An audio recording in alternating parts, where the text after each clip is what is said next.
Welcome back to Zooming In at the UnPopulist. I'm Landry Ayers. For much of American history, Christianity has played a crucial role in shaping the nation's moral framework. But as political and religious identities become more entangled, has the Church strayed from its traditional role as a moral anchor? And can it find its way back? To explore these pressing questions, senior editor at the UnPopulist Bernie Belvedere sits down with Jonathan Rauch, author of the new book Cross Purposes: Christianity's Broken Bargain with Democracy. Together, they examine how the historic relationship between Christianity and America's liberal democracy has fractured, and what that means for the future of both. We hope you enjoy.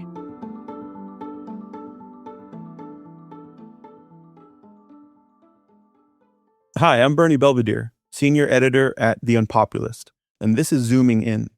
Today, I'm joined by Jonathan Rauch, who is a senior fellow at Brookings Institution, a contributing writer at The Atlantic, and the author of many excellent books, including his latest, Cross Purposes, which was released a few weeks ago. Hi, John. Hi, good to be here. One of the aspects of our modern malaise, or postmodern malaise if you prefer, that you focused on in your work is that of our current epistemic crisis. An earlier book of yours, The Constitution of Knowledge, tackles this crisis head on, and it details what the epistemic norms and processes are that are conducive to arriving at truth, that are truth apt, as philosophers would say. Now, I don't think I'm guilty of oversimplifying the vast sweep of intellectual history when I say that since time immemorial, there have always been crises of an epistemic nature for us to overcome. And although there's, of course, a bit of perceiver bias on my part here, what is it about our current epistemic crisis that seems worse than past ones, that seems more fraught than past ones? What is our epistemic crisis, and why is this iteration of it so formidable in your view? Well, I think first I would challenge the premise that we're always in some sort of epistemic crisis. I don't actually think that's true. We've had a number of them over the years, and they come and go, but we're usually not an epistemic crisis. So defining what that means, an epistemic crisis is when a group or a society or a country is no longer able to agree on how to decide what's factual and what's fictional. Of course, people always disagree. Large numbers of people never agree on facts. They're always disputed. We call that science. But they generally agree on how to establish facts. There have been disruptions in the past. The printing press was one of them. Late 19th century journalism in America became something of a crisis. It went down kind of a sinkhole of hyper-partisanship and fake news. And we're in one now. And it's characterized by the rise of social media and other digital platforms. They're not just indifferent to truth, they're actively hostile to truth. They basically monetize eyeballs, and eyeballs are not necessarily attracted to truth. They're attracted to outrage and titillation. So we've got that going on, and meanwhile, we've got mainstream media, real news media, just falling apart, losing its business model. Many areas now don't even have local coverage. And then you've got the third and most devastating force, which is that the President of the United States and his MAGA movement have no compunctions about engaging in mass disinformation.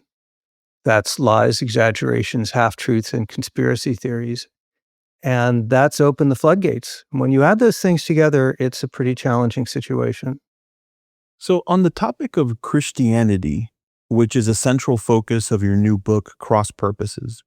In the early days of the Christian church, one of the catalysts for the identification of what constitutes scripture, or which book should be conceived of as being divinely inspired, was the presence of some of these heretics who would specify certain books that other church leaders did not find authoritative. And it was said of one particular heretic, if he hadn't existed, we would have had to invent him. And the idea was, This individual's heresies were, in a sort of perverse way, serving the cause by forcing it to take certain actions conducive to its own development. So I want to fast forward to our own time today. Right after the election, you wrote a fascinating piece for us in which you said, we must be prepared politically and psychologically for a period of political marginalization, public ridicule, and self-doubt. The Tocquevillian engine of majority opinion has turned, if not against us, then at least indifferent to us. In order to defend democracy in America, we will have to turn it back. Now, that was not the moment for anyone to have a fully detailed roadmap for putting everything back together. That would have been inconceivable so soon after the calamity of November 5, my own private name for the last election. So Donald Trump is unquestionably a plague on our nation.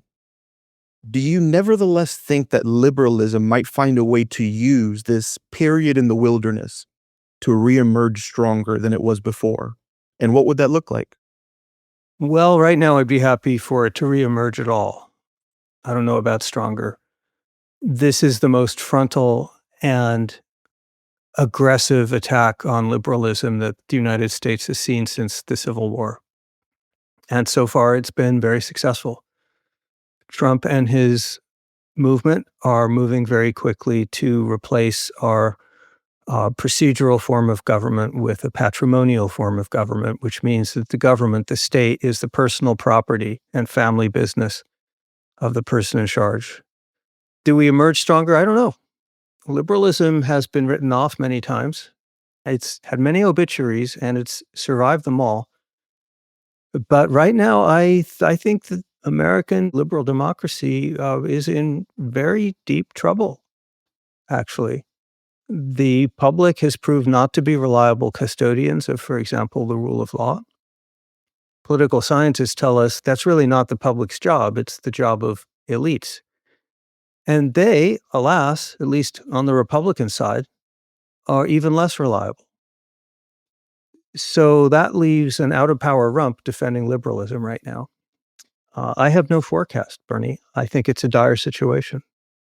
So I've heard the argument that the problem that liberalism faces is that it is not reaching people in the way that hostile ideologies toward liberalism are. With social media, with new media, that liberal values are being transmitted through outdated forms of communication and technology. I know you said you have no forecast, but is a big part of the answer becoming better at conveying the message of liberalism? Of course. We got lazy. We got complacent. We assumed after the Cold War that liberalism was ascendant, that its principles were self-evident, and that, of course, is not true. Liberalism is a profoundly counterintuitive form of government and a profoundly counterintuitive way to run a society. You have to be willing to trust total strangers all over the world with basic processes like trading in economic markets and in your country with voting in politics and vetting claims about truth. It's much more intuitive to trust the people in your tribe or in your group or the same color as you. Turning the big engines of society over to rules is extremely difficult to get people to do. And it requires a lot of socialization and a lot of institutional development. And we forgot to do those jobs. We just took for granted, well, we won. It's all good. We neglected making our case. And my work since Kindly Inquisitors in 1993 has been about making the case and trying to remind people that we owe our peace, our prosperity, our knowledge, and our freedom to liberalism, and that there is no other system that even comes close to be able to providing those things. But we got to say that.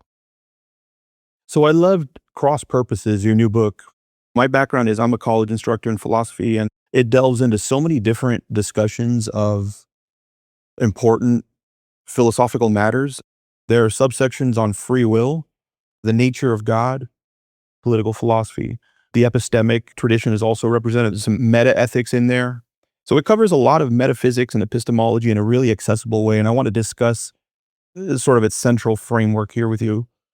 The framework is itself easy to remember because it's got 3 sections and all of them have the word Christianity in them. But to distinguish them, you use a key qualifier in each section. So the first is thin, as in thin Christianity. The second is sharp, as in sharp Christianity. And then the third is thick, for thick Christianity. And I wonder if you can unpack what you mean by these. So just to start with, what are you meaning by thin Christianity? Let me just lay a little bit of groundwork. The subtitle of the book is Christianity's Broken Bargain with Democracy.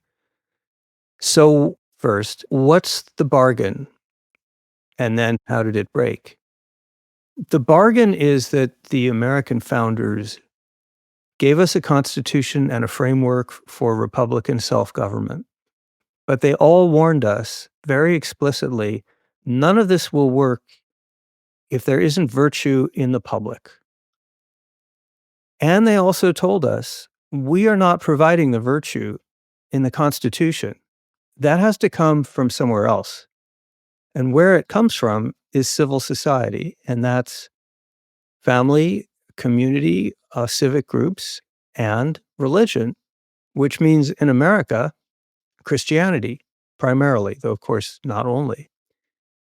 So what they were basically saying is, our job is to give you a liberal framework for government, but we need to depend on, among other institutions, and key among those institutions, Christianity, to uphold its end of an implicit bargain by socializing people and moralizing people on the core virtues, things like being honest and truthful and respecting the rule of law and being civil with each other that a republic needs. Now, of course, I'm not saying that Christianity or any other religion reliably upholds all of those things on any given day, but over the last 200 plus years, it actually did a pretty good job of socializing people into some basic core moralities and creating a social environment where people felt, reasonably well connected and fairly strong communities.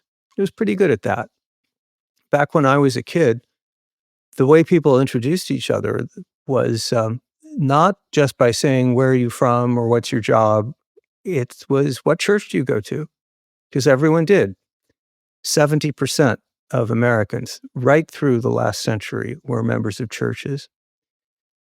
What happens when the church becomes so much like the surrounding culture that it loses its cultural distinctiveness? It stops being countercultural. That's what seems to have happened to the ecumenical churches in the 20th century. They got so watered down in terms of their theology and unmoored from scripture, and they weren't really asking much of people except to donate and show up at church.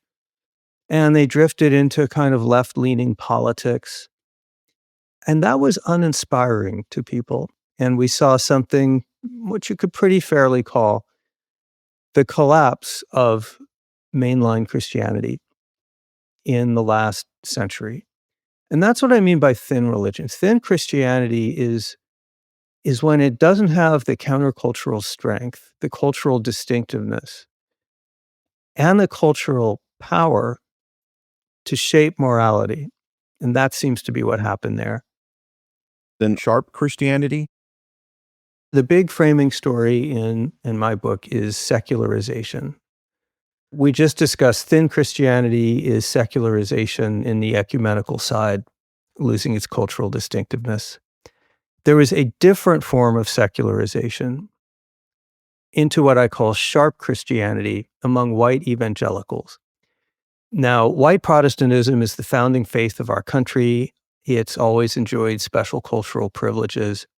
It's just super important in setting cultural expectations. And in the 20th century, it looked like, okay, the mainline churches, which got so watered down, are declining. But the evangelical church It may be quite conservative politically, but it's maintaining its cultural distinctiveness. It's very much rooted in scripture. Um, it's more committed to church life, and it was growing. And people said, okay, so what's happening is people are moving into the evangelical movement. What happened in this century was a reversal of that process. And by reversal, I mean fast and hard. We have seen people streaming out of the white evangelical movement. And the result of that, combined with the decline of the mainline churches, has been what amounts to a near collapse of American Christianity. I'll give you a few quick statistics. There are many more, but these will give the flavor. I mentioned that right through the last century, roughly 70% of Americans belong to a church. As of 2020, it was 47%. It was a minority of Americans. Among Americans in 2007, which is not that long ago, 78% identified as Christian. 14 years later, only 63% did. That's a drop of a percentage point a year. We've never seen anything like this rapid of a decline. And this gets to the sharp church. What seems to have happened on the evangelical side is that starting in the 80s and 90s, the evangelical movement began to associate itself with Republican Party politics. And it made the gamble that it could influence the Republican Party more than Republican Party would influence it. And it lost that gamble. Increasingly, the white evangelical movement became a kind of auxiliary of Republican partisan politics, to the point where now every election, 80+% of white evangelicals vote for the Republican candidate, whether the person on the ballot is a Mormon or Donald Trump. And that merger has had two effects. One, it has made the church smaller because, once again, the church is not being countercultural. If you want to be involved in politics, if that's what you're doing, you don't have to give up a Sunday to do that. And a lot of people who wanted the teachings of Jesus kind of drifted away.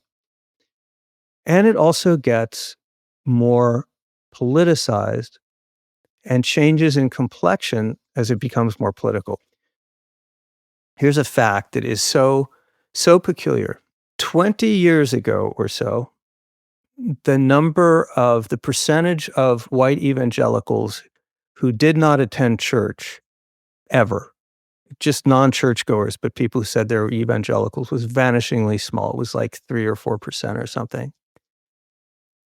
Today, it's 1 in 8. So what you saw was a migration into the evangelical world of people who are really there as a political brand, because it's part of being a conservative, a Republican, all of that. So that means that now we have two branches of Christianity that are, for different reasons, secularized and not doing the job the founders intended. Over the same period, you see rise in loneliness, isolation, anxiety, depression, especially among young people. You see the polarization of politics as people import religious zeal into the political realm. Politics is supposed to be about compromise and persuasion. Well, you can't do that if you think the other side is Satan. And you see the importing of politics into the white evangelical church. And when politics becomes religious and religion becomes political, neither can do their job. And that's where we wind up. A church that's too thin and a church that's too sharp. So I want to poke at the founder's assumption here a bit and ask the question of why religion is so important in our social flourishing. You write in the book about how you, at one point, thought that religion may not be necessary, but you also have this really thought-provoking part in your book where you discuss your view today, which is that the religious impulse is a kind of inescapable feature of society, a kind of irremovable fixture of the human heart. So humans simply will seek out a source of deep meaning that has traditionally been located in a religious tradition. And so you survey some of the literature on this, you note how in a society that is trending away from religious identification, other religion-like substitutes are coming in to play that role for people. So we have things like wellness culture, techno-utopianism, radical social justice, among other alternative quasi-religious accounts. You then go on to say something that I want to ask you about here. You write, secular movements have their benefits. I am not here to condemn them. But it turns out that none of them is capable of replacing the great religions where anchoring moral codes, maintaining durable communities, and transmitting values are concerned. And you include this quote, which I think is really well said. A soccer team can't provide spiritual solace in the face of death. It probably doesn't have a weekly charitable call, and there's no sense of connection to a heritage that goes back generations. Okay, setting aside the fact that in my country of birth, Argentina, they absolutely do worship soccer and even have a Church of Maradona, which actually has weekly services and everything. No, this quote really drives home what's missing from some of these would-be religious substitutes, right? But here's my question. So I get why, again, a soccer team can't meet the religious need. Why hasn't secular humanism been able to replicate some of this or to fulfill some of these spiritual yearnings? In your book, you mentioned one of the great pre-cancel culture attempts at cancellation. Unsuccessful, I might add, but it was when John Lennon really stuck his foot in his mouth and came under heavy fire when he said that they're more popular than Jesus. Let me bring in another Lennon moment, his vision in Imagine. The idea being, okay, this is the only world we've got. Let's take care of it. Why hasn't a tradition that seeks the kind of gradual betterment of the world been able to be a replacement religion, in your view? As I understand it, secular humanism was an attempt to set up atheism and agnosticism as their own sort of religious or pseudo-religious creed. And the claim was that secular humanism could provide values at least as well as the great religious traditions. Classical liberalism, on the other hand, does not make those strong claims. It says, look, we can give you structure for governance, but you need to pick up the virtue somewhere else. So secular liberalism has always understood that it's incomplete. The reason I think that neither is sufficient, though both have their place, is that there are a couple of very fundamental questions which humanism and liberalism can't really answer. One is, why am I here? What's the purpose to my life? Why do I matter? Am I more than just a clump of molecules that randomly came together and then, in the blink of an eye, randomly fall apart? A lot of very great liberal philosophers have taken a crack at that, and they've made some headway.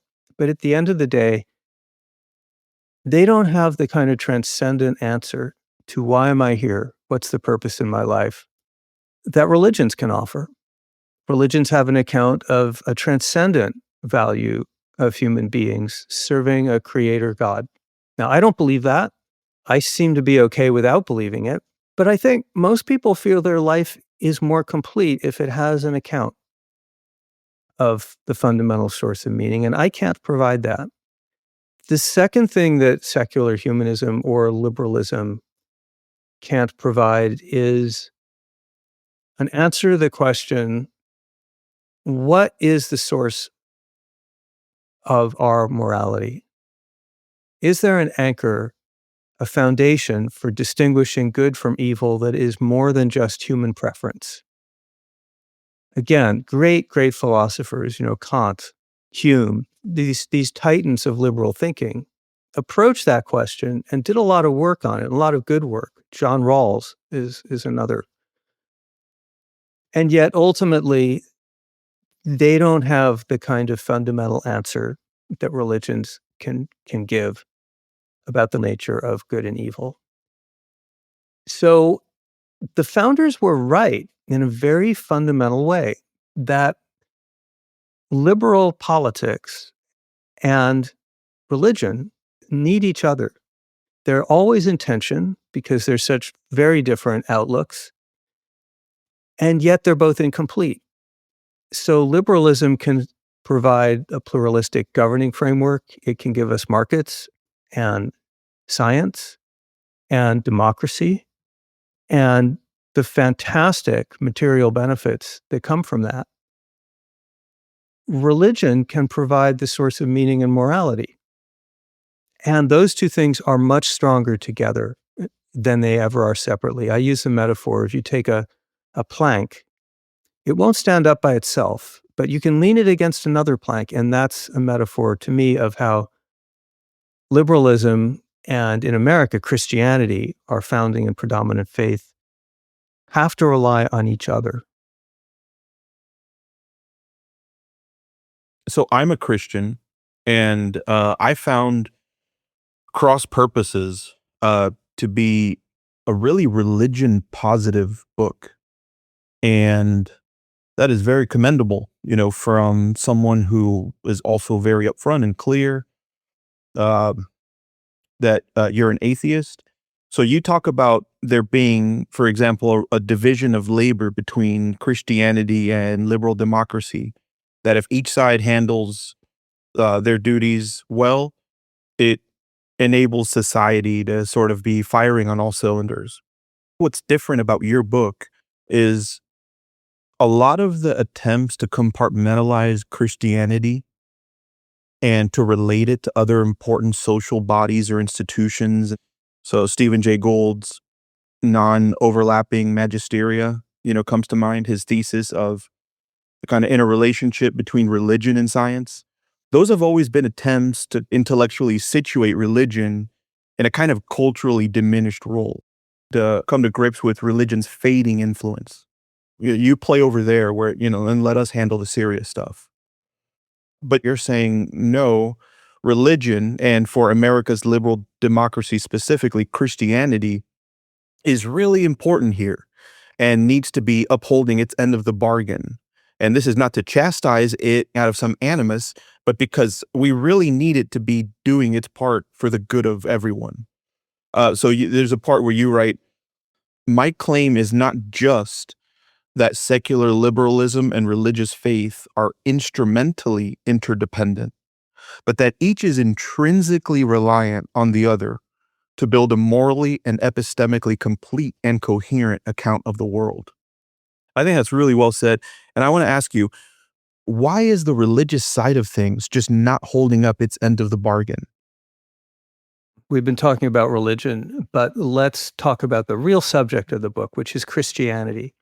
This book is not one of those books that say it would be better for society if more people were religious. This is a book anchored in the tenets of Jesus Christ. It is addressed to Christians about the specific role of Christianity in our culture. And within that, it's especially addressed to white evangelicals, which remain our predominant Christian group.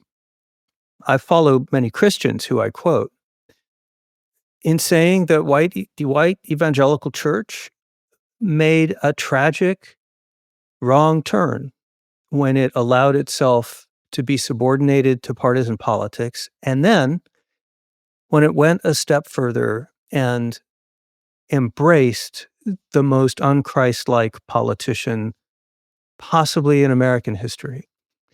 One of the most famous polling results of this century was a poll that asked people twice, once in 2011 and then again in 2016, whether being a person of good character was essential to holding high government office.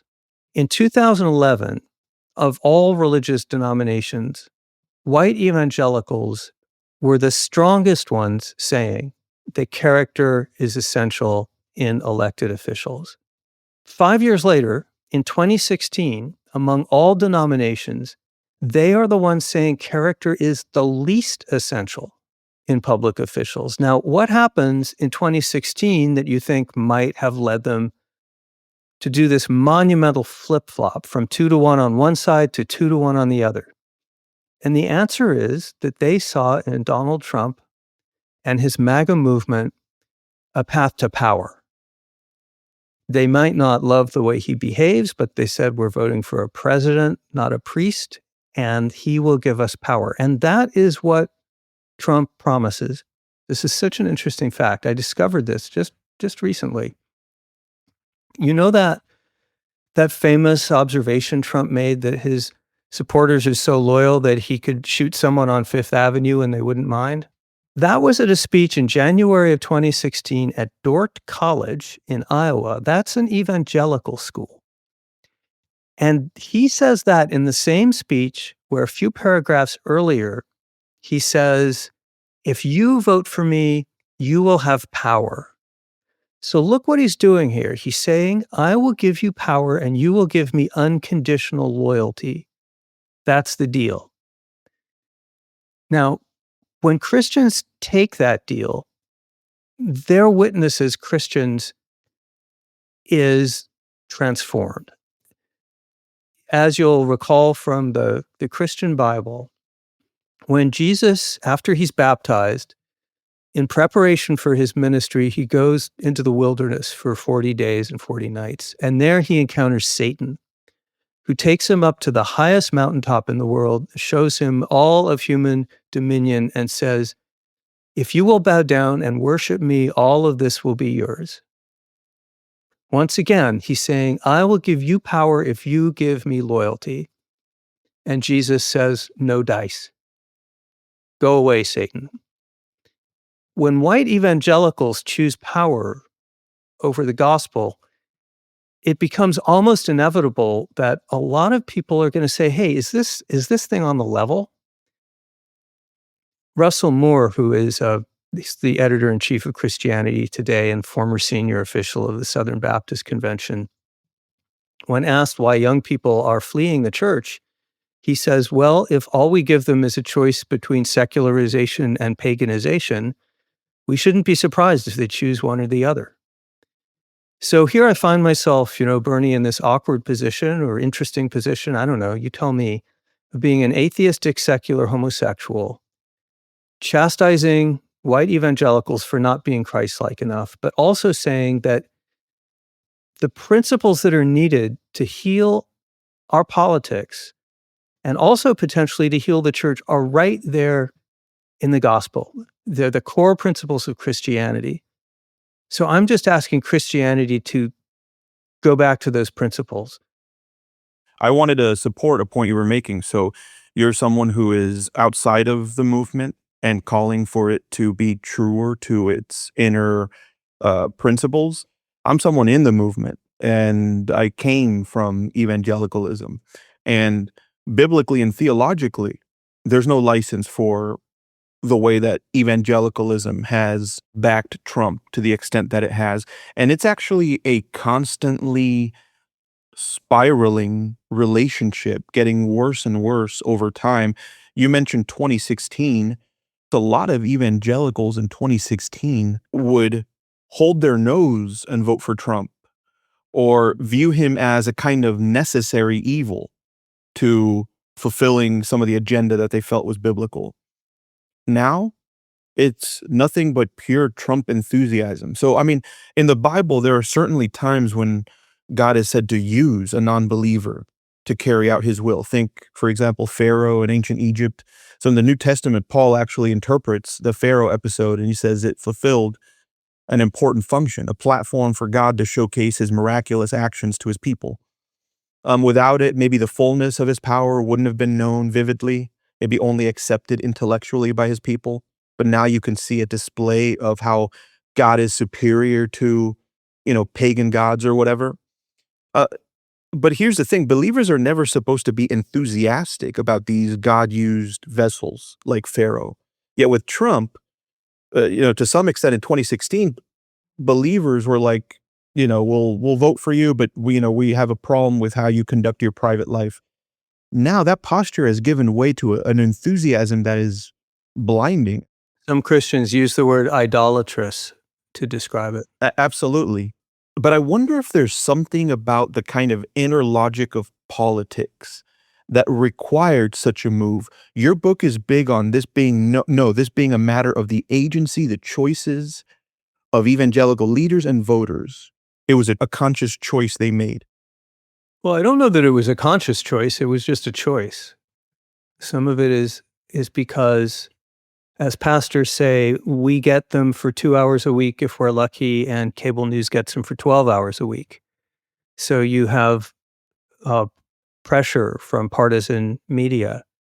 Of course, you get that on the left as well.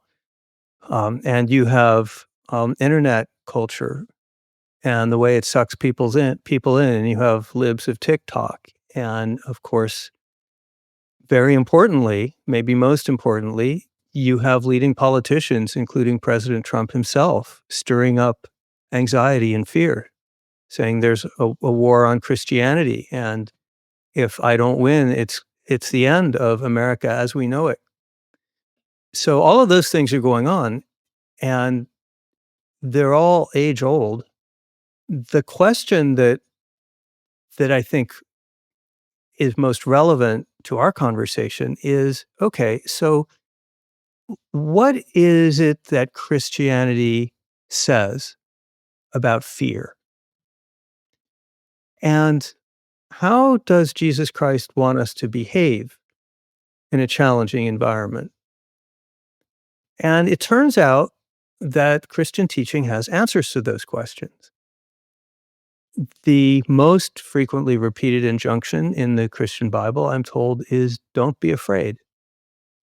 It's a fearful and dangerous world, and there are always going to be challenges and things to be afraid of. But, you remember the parable that Jesus and the disciples are in a boat and a storm comes up and it looks like the boat's going to founder and they're all going to drown, and the disciples panic and they rush to wake up Jesus, who is sleeping, and beg him to do something, and he just says, stay calm.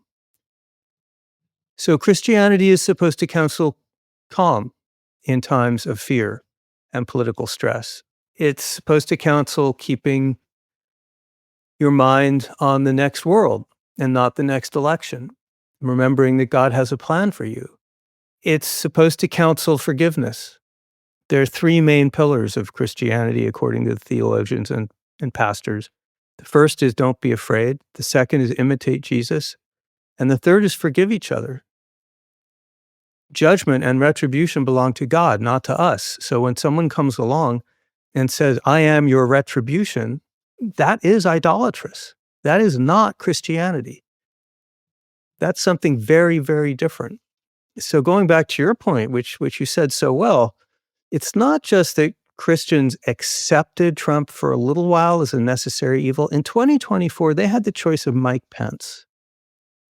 He had experience as a sitting vice president. He was more conservative and more reliable on issues like abortion than Trump, who clearly doesn't care about abortion and threw pro-lifers under the bus in the campaign. And he's a devout Christian. Not interested. So the question for Christians, especially white evangelicals, becomes, okay, so why should anyone think you guys are on the level? I mean, just explain that to me. You preach one thing and practice another. That's weakening Christianity, and because Christianity is a load-bearing wall in our democracy, it's creating a political crisis as well. So there's a meme that is really popular in right-wing discourse. And the meme has a quote in it, and the quote itself is from a novel, but it's been appropriated by various conservative subcultures as a kind of explanation for how liberal leaders steer us toward civilizational decay in their eyes. I've got the quote here. I'll read it. Hard times create strong men. Strong men create good times. Good times create weak men, and weak men create hard times. So right-wing subcultures love it because they interpret liberal leaders who hail from a tradition that values the equal moral worth of human beings, that values tolerance, constraints on power, and so on. All of that leading us toward a kind of societal deterioration. Yeah, softness, effeminacy, weakness. This critique of liberalism, I mean, it's first of all crazy. The liberal order, for all its flaws, is able to boast some of the most spectacular periods of growth, prosperity, global peace the world has ever known. But put that to the side for a second. The reason I bring up this meme is there's a kernel of truth to it that speaks to something you discuss in your book. It's this: the background conditions under which a tradition exists and operates will largely determine how it responds to what we might call relative disempowerment. What I mean by that is, so let's apply this meme to traditions rather than individual leaders. Take white evangelicalism. This has been the dominant religious outlook in America for a long time. The fact that it has not been fighting for its survival, fighting for scraps, seen as exotic or different or an alternative to the mainstream view, but instead has been the mainstream religious outlook, that then leaves it unprepared for social change, even of the kind of objectively unremarkable variety. Even worse, it actively perceives minor advances of multiculturalism as a kind of existential threat, as apocalyptic. What's funny about this is how odd this is against the backdrop of biblical history. Now, there have been points at which in the Bible, God's people are in power or have their own thing going on. But the great majority of it, so it's 66 books spanning thousands of years, most of the time, they're out of power. God's people are slaves, exiles, second-class citizens, you name it. They knew what actual disempowerment was like. Large swaths of American Christianity, by contrast, believes disempowerment to consist of Target cashiers saying happy holidays rather than Merry Christmas. Yeah. And like in the book, you note something really cool about the Church of Jesus Christ of Latter-day Saints. That having been forged in the kind of fires of antagonism and repression from society, it is perhaps spiritually and intellectually prepared to accept certain liberal principles more than evangelicalism has been. Is there any way evangelicalism will ever be able to accept a kind of power sharing, that it's not the culturally dominant force, without thinking that the sky is falling? Or is that just not possible given its history? The sociologists who study American Christianity say exactly what you just said, which is that a lot of the fear, the partisanship, what I call the sharpness, um, that has overtaken the white evangelical movement has to do with their decline as a share of the population. So demographically, the decline of their clout in the culture, which they once used to virtually define, the rapid changes in the country that are going on, and the culturally hostile movements, or what they see as culturally hostile, things like in the past feminism and homosexuality and now transgender and so forth. So that's the $64,000 question, right? So far, they are not adapting. They are hunkered down. Generally, there are important exceptions. And but reality is reality, partly because of the catastrophically tragic choice that they made to become a partisan auxiliary. We do see this collapse in the numbers of people in the church. And so the choice that they're making is propelling the exact type of change that they're most afraid of. This is not a good strategy. So I come along as an innocent, naive outsider, and I notice that the three core teachings of Christianity are also the core teachings of liberal democracy. Don't be afraid, imitate Jesus, who is egalitarian and believed in the basic rights of everyone and protecting minorities. And forgive each other, which maps onto, if you win an election, you don't try to crush the other side. You continue to treat them as your peers and citizens. So I look at this and I say, look, if the white evangelical church can move back toward Jesus, maybe that will actually work better than moving away from Jesus. Christianity's had 2,000 years to establish that the teachings of Jesus are radically countercultural. They go against so many of our intuitions about power and politics and, turn the other cheek. Who does that? And yet, this is the world's biggest religion. It is transformative on an individual and social level. And so I'm thinking, like, well, why not try some of that? It's worked in the past. If all else fails, you could try Christianity.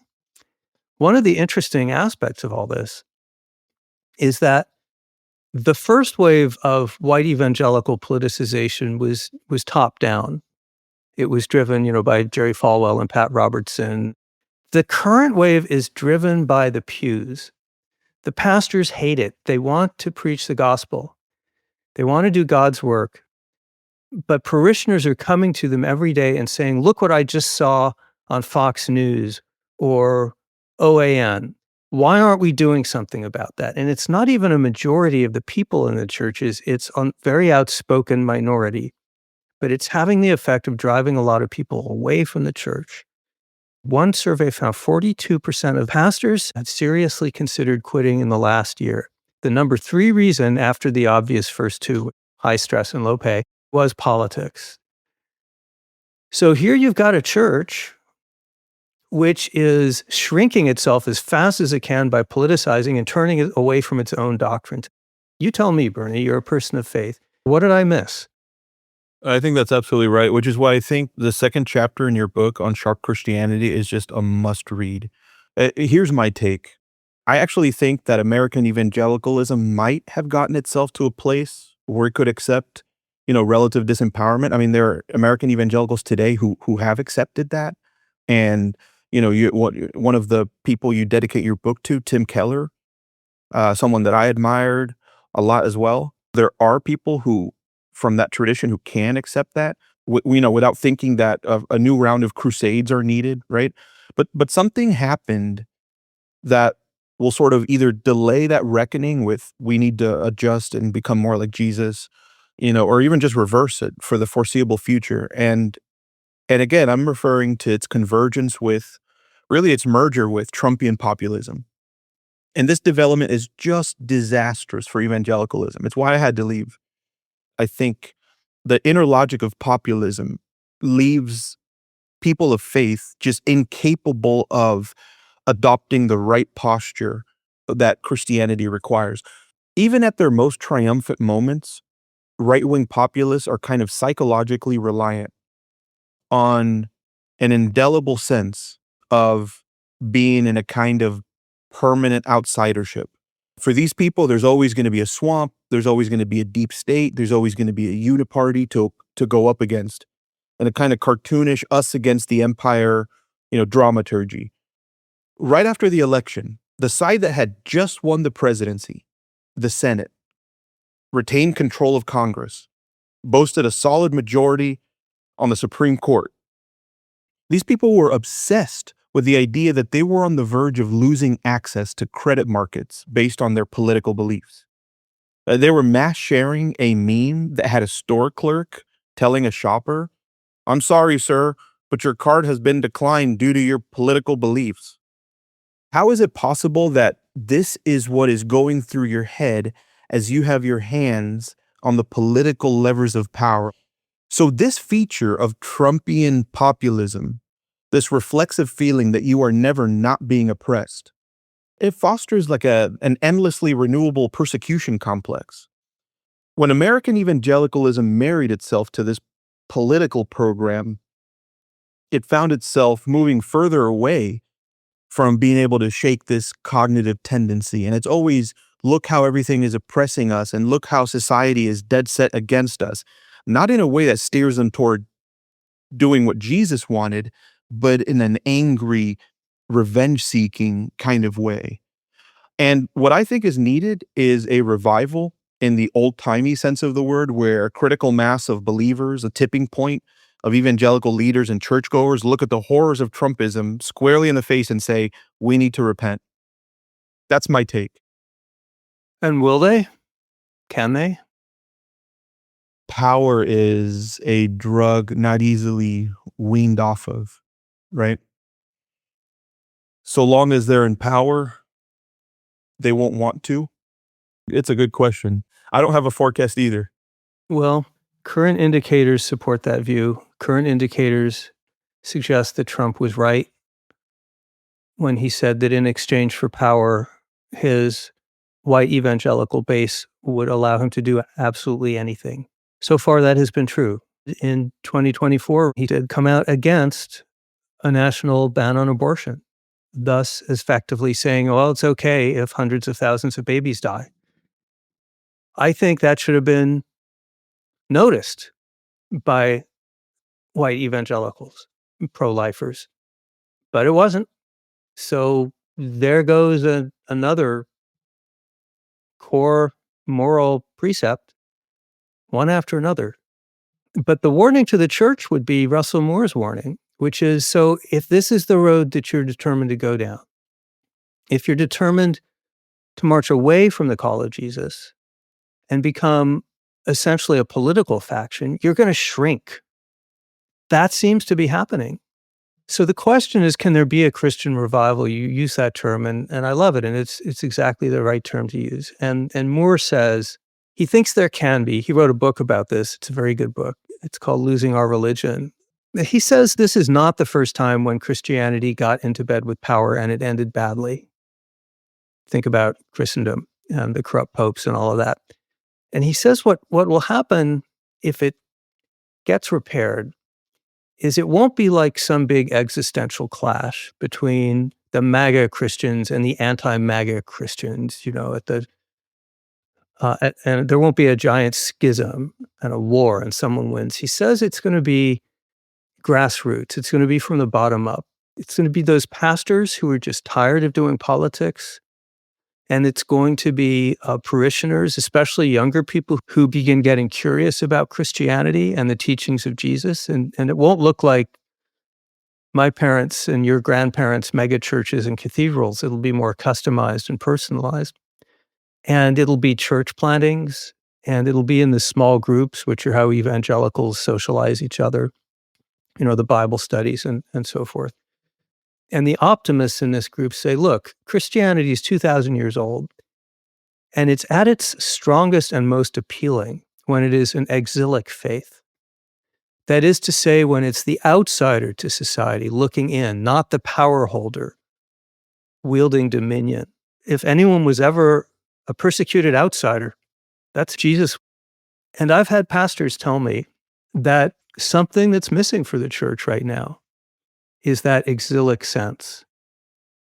So I don't know. You tell me, Bernie. You are a person of faith and I'm not. But I think if it happens, that's how it happens.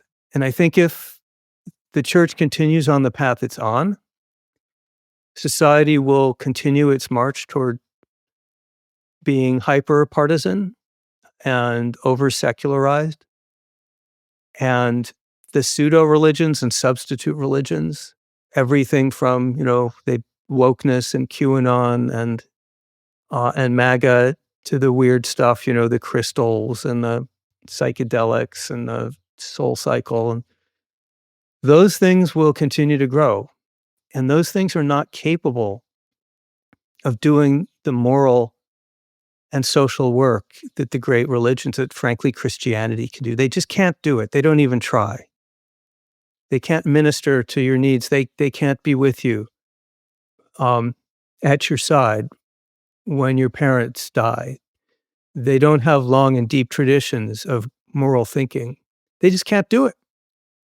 And so I pray if God hears the prayers of an atheist, and Tim Keller told me that he does, I pray that white evangelicals will look around and say, what the heck were we thinking? Yeah. And we'll need many more Tim Kellers to be able to maybe achieve that. I talked about this with Russell Moore when he was on Zooming In, and it can be a difficult sell in this current moment when the dominant form of Christianity has basically accepted that it's on a quest for power above all else. reaching people with that mindset and saying, actually, the Bible suggests that you should make room for others, and domination is actually not good if you respect other people's dignity and agency. That could be a hard sell in the moment, but certainly more men and women like Tim Keller and the Russell Moores of the world will be a big part of taking us there. Can we end on a sunnier note? Do you have one in mind? I wanted to ask you about someone who you have a lot of respect for, James Madison. And so in cross purposes, he's frequently invoked. And I would like to gush about him for a second. I feel like as liberals, we can do more of that. We can do a little bit more, rhapsodizing about our heroes. The anti-liberals and post-liberals, they're quite comfortable doing this with their cherished icons. You've probably bumped into so many accounts online, trad accounts who feature some kind of emperor or figure from the ancient world in marble bust form, whose insights would save civilization if we return to them. So let's do some liberal hero worship here if we can, and maybe worship's too strong given the religious valence of the discussion, maybe a bit blasphemous. How about veneration? It's that old Catholic response to the Protestant charge that Catholics worship Mary. No, we venerate Mary. We don't worship her. The response goes, right? So tell me why Madison is such a political, philosophical genius, such a colossal figure within the liberal tradition. Because more than any other single person, Madison has the insights that make it possible to have a large constitutional democracy. Democracy tends to be an unstable form of government, and it usually fails. And one of the reasons it fails is that it splits into factions, and one faction becomes dominant and takes over and becomes tyrannical, or it just fractures into pieces and can't govern itself because it becomes too factional. The other huge historical problem with democracy is the problem of demagogues, ambitious people who tend to be interested in politics, who use that ambition to undermine the democracy. I think we're seeing a version of that right now. And Madison, again, more than anyone, not by himself, but more than anyone, comes up with the brilliant solutions to these problems. So ambition can be contained only, he says, by one force. This is such a brilliant insight because it's so counterintuitive. The one force that can contain ambition is ambition. You set up the system so that ambitious people have to contend with each other in peaceful ways to reach decisions. So you take that force of ambition and you channel that into political contention, and you actually get a dynamic force that pushes us forward. And that dynamic force is compromise. The Constitution is, if you had to sum it all up, it's a compromise forcing mechanism. It's why it has all those divisions of power, the levels of government saying to get anything done, you're going to have to compromise with others. And Madison understands that compromise is a dynamic, constructive, creative force. Because the way compromise really happens is not just people, everyone walks away unhappy after splitting a loaf of bread. It's that you and I fundamentally disagree. We go into a room together and we have to think creatively about solutions. And so you say, well, what if we enlarge the whole pie? Or what if we bring in this other ally? And I say, well, that's an interesting idea. But how about if we do this other thing on top of that? And so what people leave with is better than what they came in with. So you use ambition, you pit ambition against ambition by forcing ambitious people to negotiate and compromise, and you get a dynamic engine of change that is democratic and stable. No one thought of that before. I guess Montesquieu kind of did. The other big problem is the problem of faction. And until Madison came along, people thought, well, only a small democracy can work because you need people who can agree with each other. Otherwise, you'll have factionation. And Madison says, no, you got that backwards. You need to have a large republic.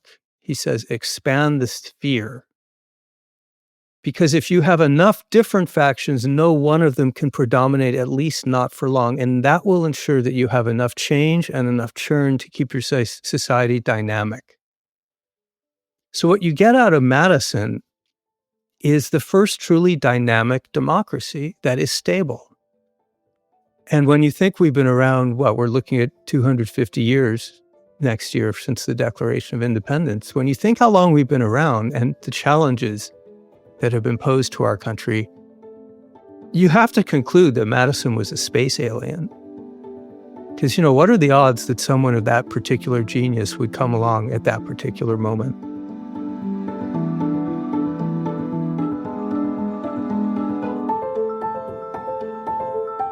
Thank you for listening to Zooming In, project of the UnPopulist. For more like this, make sure to subscribe for free at theunpopulist.net. Until next time.